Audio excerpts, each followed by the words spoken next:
Diddy's attorney, Mark Guros, didn't mince words. He stated plainly that Diddy is already viewed as a target. In Diddy's attorney Mark Guros didn't mince words, he stated plainly that Diddy is already viewed as a target. In fact, there was reportedly an incident at the MDC where someone attempted to attack him with a weapon. The attempt failed, but the message was unmistakable: someone tried.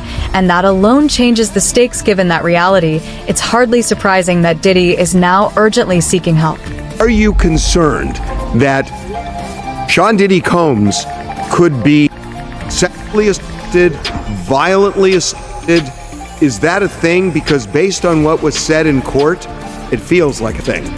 Yeah, it clearly is a thing. I mean, they're already, and he did not want to make a big deal of it. They already tried to shank it once at the MDC, and that was thwarted. And it happens in prison. I mean, when I could tick off how many times we are aware of somebody getting seriously injured or killed in prison. And so they're going to have to keep him somewhere that they can keep an eye on him. It would have obviously been better if he had gotten less time and had been at a camp, but he's going to be in a facility where somebody's going to have to, from the BOP, and I think they're well equipped to do it if they can, to keep an eye on him because he is a target. Gallegos explained that this level of danger isn't unusual in prison. People are injured, people are killed, and when someone is high profile, widely known, and wealthy, the risk increases significantly. That's why he said authorities will have little choice but to house Diddy in a setting where he can be closely monitored, not for special treatment, but because the threat is real. Jaguar Wright also questioned what it must feel like for someone who once spoke with absolute confidence about his power and decisions to now be stripped of control. Once those doors close, there's no stage, no audience, and no hierarchy to lean on. She went further, openly ridiculing Diddy's public relations narratives, arguing that he was never a man of faith at all, and claiming instead... Diddy had said in the documentary, he had said, I'm doing what God told me to do. Yeah. So he was basically saying his actions were ordained by our Father, and that kind of basically over law and man gave him the okay to do technically what he felt was right. And with yet the shirt, God said no. Yeah, right there with the shirt itself, God said no. Do you feel like after, because this, of course, that video was made prior to his, the verdict and things of that nature. Mm-hmm. Do you feel like he himself would be on the same thought process that, God is still telling him to, do as he is, do as he moves? Of course, God is telling everyone to do it, but for him to be able to have that same conviction on that video, do you think he'll be on the same motion as of now? Well, see, that's the thing. It all depends on who you call God. I know some little weirdo who's on the cover of Forbes for, being a faithful servant to the God that he serves. He calls himself a God. I know plenty of people that say the word God, but just because you say the word God doesn't mean we're all serving the same entity. The question is who's serving the right God? Hey, that's the real question. I've been having conversations about this very interesting, back tattoo, which is an abomination in itself. Zole Dantor, I was just talking to everyone about how he pretty much turned it into a demonic symbol, and he's been pimping that whole thing because for those who know the Orishas, that particular Orisha is supposed to be the protector of women and children. Wow. Why would someone like, if anybody's paying attention to the fact that almost every Diddy documentary that's out, he's in it. He is. He wasn't in this one though. Huh? Oh no, he was in this one. Oh, he was. You're correct. You are correct. He was in this one. He was sitting there smiling with a shit-eating grin, while Diddy is sitting there telling him that he is the gold standard of black excellence and how he's writing the price point for our people, and he's just so happy to be there. And listen to this demon run his face when he knows exactly what's going on. And it's really wild because I was listening not long, actually during the trial, he did a whole video calling me a liar and telling people why they shouldn't believe me. And he uses the same style of disinformation. It's like very interesting.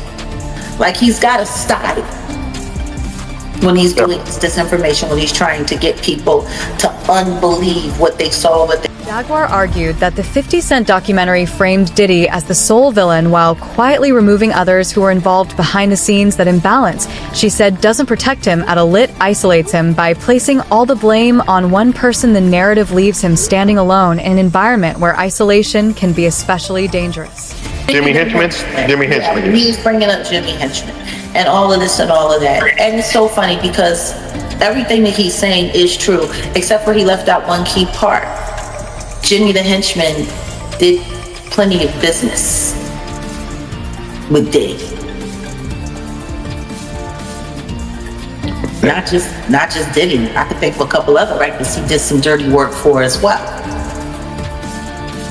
And it's just so funny that he decided to start off by saying, oh, see, this was wrong, and they tried to get you to believe this, and they tried to get you to believe that, except for that connecting part. And then the simple fact that you have Keefe D saying that he was contracted to handle up. So clearly, we're talking about the kind of situations where someone is using someone by proxy to handle their business for them. Now, of course, all of this is alleged. Keefe D, it's really strange. Keefe D, I'll never forget because I went out to Vegas to cover his trial. I had a press pass. I was going to be in there the whole 9 yards, but they kept pushing everything back and pushing everything back, and then he got attacked just like Tory Lanez did, and everything went all to hell. Isn't it wild that he's been in there since 2023 and we're still waiting for his trial to come up in 2026? Puff didn't get pinched until a year after him and managed to get to trial and get through trial and get sentenced and get to serve in his time before Keefe D. Keefe D is since 2023. He must not have the right to a speedy. They must have skipped that part. Right to a speedy trial. I remember when I first got out there and he couldn't get a paid lawyer to represent him. He was dealing with a public defender.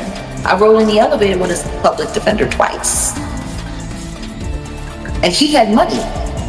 Nobody would take his case. Wow. The word literally went out into the street to not take his case, to leave him in their hands. Jaguar acknowledged that some of the points raised in those videos weren't false, particularly when the discussion focused on the Quad Studios shooting and Jimmy Henchman. She said much of what was being presented was technically accurate, but something crucial was missing. According to her, that missing element was context, the deeper background needed to fully understand what really happened. This documentary, if you didn't hate Diddy, it will make sure that you did. What I hate about it is how sanitized it is. And that's what I've been saying all along. It's sanitized. It's set up to make it seem like Diddy is the only bad guy, when it's keeping out a lot of other people that were involved, who had their hands involved in all kinds of things. Which also makes it vulnerable for people to go after it. Like I said, it's very clever. It's very, very, very clever. Now, it's just enough to make you hate the whole situation, but there's just enough misplaced and put in the wrong situation, and this added here, and this boom, boom, boom, boom, boom, boom, boom, boom, boom, for you to be able to still have reasonable doubt on whether or not any of this stuff is real. Yeah. Would you call the documentary educational, informational, entertaining? What would you say this documentary? Gaslighting. And it's sad because there's a lot of stuff in there that's true, but there's enough left out to create doubt. And that's the same thing that happened with the trial. Actually, with the trial, it was a lot worse, because with the trial, there was just a lot of stuff left out. There was more stuff in this documentary that was in the trial. Half of the stuff in this documentary should have been presented at the trial. Can you imagine if they had had any testimony from Little Rod and the footage that he had from that incident, that firearm incident where the guy G was damn near mortally wounded and was losing his life, and the footage that he had from that? Can you imagine if that had been shown to the jury? She questioned that Jaguar acknowledged that some of the points raised in those videos weren't false, particularly when the announced that he was going to be doing this documentary before the arrest, which is kind of interesting when you think about it, because the footage that he used, that he featured in this documentary, happened after he announced he was going to be doing the documentary. Yeah. How lucky was that? What a find. So, What a find that was. Like, let's think about that. He announced he was going to be doing the documentary December 2023 with Netflix. And the star footage that you use to get people to re-upload or resubscribe to Netflix to make this the #1 in their TV shows division for almost 2 weeks straight. Beating out Stranger Things. How much stranger is that? I'm not backing. This footage didn't even exist when you said you were going to be doing this documentary. So we've got a videographer, a road videographer that has this very, very, very explosive, very explosive footage of him literally sitting on camera, planning how to go after survivors, how to poison the jury pool, how to fix his trial in advance before he's even arrested.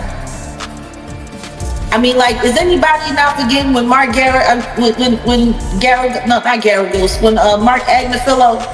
was sitting there talking to the sons in the hallway, and they're sitting there filming, and he's sitting up there, yeah, well, see, what we gotta do is we gotta go and we gotta put countersuits on all of these people. We have to create laws. To Jaguar, none of it felt random, it felt intentional, like a message being sent. Turning back to the documentary, she said her biggest issue wasn't what was included, but what was excluded. The film centers everything on one man while quietly removing others who were involved, creating a version of events that feels polished, controlled, and dangerous, because when you isolate a single person as the villain, you don't reveal the full truth, you create a target. He did, man. Yeah, he got everybody going, man. He's getting a lot of backlash, man. Like, people are like mad at 50 for getting behind this thing. Well, see, the thing about it is that people are off their rabbit mind, and they gonna sit up here and they gonna say some stuff like, they try to make it up like it's because of a girl, it's because of a woman. A man that can have any woman in the damn world, you understand, go any parts of the world, find beautiful women all over the world, that's willing to do whatever he wants to. I'ma be mad because this dude got this one? Nah, it's bigger and it's more than that. They don't want to say it. A lot of these cats out here don't want to tell the truth behind shit. You understand? In the timing, why did so much information surface only after the verdict and sentencing? Why was a documentary announced a full year before the trial even began, before raids, before arrests, yet later include footage that didn't even exist at the time of that announcement? To her, that didn't feel like coincidence, it felt calculated. Jaguar further pointed to what she described as behind-the-scenes management of public perception. She referenced footage showing legal strategy being discussed openly, talk of filing counterclaims, shaping headlines, and influencing how the case would be viewed well before any charges were filed. That footage, she noted, briefly appeared and then vanished, which led her to ask the obvious question: who lost it and who found it? Take you out of here, try to stop you from eating and everything like that. Diddy was a part of that too. He was a part of that. Because he was telling the executives and people Don't mess with him. Just picture this, bro. He knew he could write. He knew 50 had talent. You understand? Why 50 ain't get a deal in New York City? Facts, yeah. They had him blackballed. I mean, I think even Irv Gotti talked about it in an interview that he blackballed him. Right, but hold up, it ain't only Irv Gotti, because Puff had a voice just as much, or probably more than Irv. If Puff would have said, yo, I'm gonna sign this kid, who's gonna stop him? Why he didn't sign him? He wrote some of his best lyrics. You understand? Let's get it. Yeah. You know what I mean? So the whole thing about it is, man, and now these dudes out here want to portray like I'm supposed to love my enemy. Man, I don't turn the cheek, all that shit like that, no Diddy. I don't turn the cheek, I don't fuck around like that. But the whole thing about it is, if in fact somebody gonna pay me to get at my enemy, and I'm gonna get a... This raises a bigger question: what could possibly drive 50 Cent to go after Diddy? With this level of intensity, according to Gene Deal, the answer goes back to the very beginning of 50's career. Before the fame, he was writing for other artists, working behind the scenes, almost calculated, and steadily building according momentum. He was widely viewed as the next major breakout from New York, and then suddenly everything shifted. This really is anti-sex. He like recording girls, and then him getting with 50 Cent's baby mother was definitely like a power move. Oh yeah. And then he records, so he keeps these recordings. So what I was thinking is like, what if he can be on some shit like, if you really want to get at it, like, look at your baby mama fucking on these dudes, right, like getting slit out. Yeah, getting slit out, like to really piss him off. Like maybe I feel like sometimes, I feel like he uses the recordings for leverage, low key. Yeah, because I've been around Diddy before. I've been at parties with him. There's no shortage of women that are approaching him, right? So out of all the billions of women in the world, you pick the baby mother of someone who doesn't like you. Right. And do you feel that this was like him doing that on purpose to get back at 50? Definitely. It was definitely like a revenge or beef type thing to get with his baby mother of all people. So when people ask why 50 Cent has never shown love toward Diddy, Gene says the explanation is straightforward. If someone played a role in blocking your career, isolating you, and aligning with people who wanted you out of the picture, that isn't something you forget. You don't shrug it off, you don't forgive, and move on. And you certainly don't suddenly pretend everything is fine. They said, they told me how they met and it was like... How did they meet? They said they met at a party through a friend or something like that. But, I mean... I guess that's Hollywood, though. Hollywood, everybody know each other pretty much. But still, though, you know, she knew who he was. She knew that her baby father didn't like him, and she didn't like him either. So I'm sure she got with him for a reason. Oh, so she was doing it too? Yeah. Oh, they were both doing it. They I didn't even think about it that way. So man, that's a good point. They just clicked up. And like he informed me, like he had multiple girlfriends, so of course she wasn't his only girl. Like he would see her maybe a couple after a couple months, every couple months. Well, that's just with you though.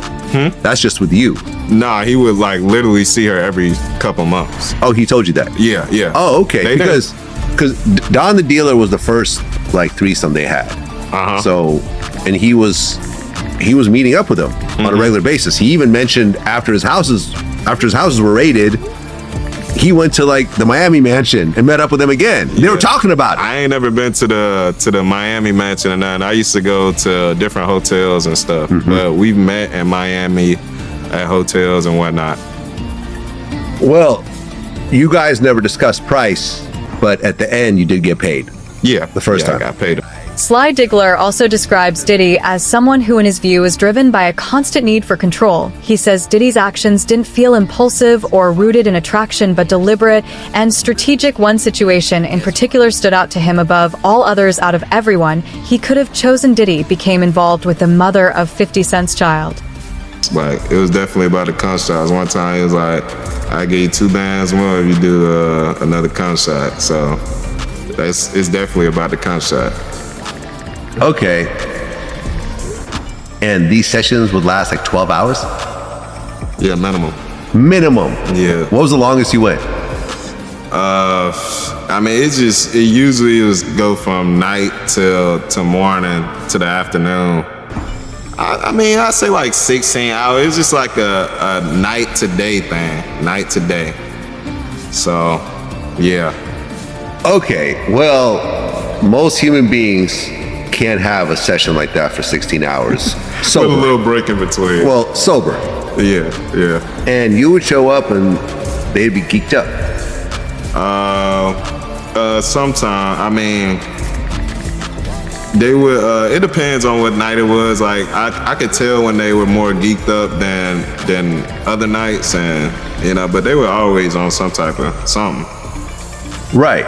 And there'd be a tray of drugs in the room. Yeah, they party hard. They party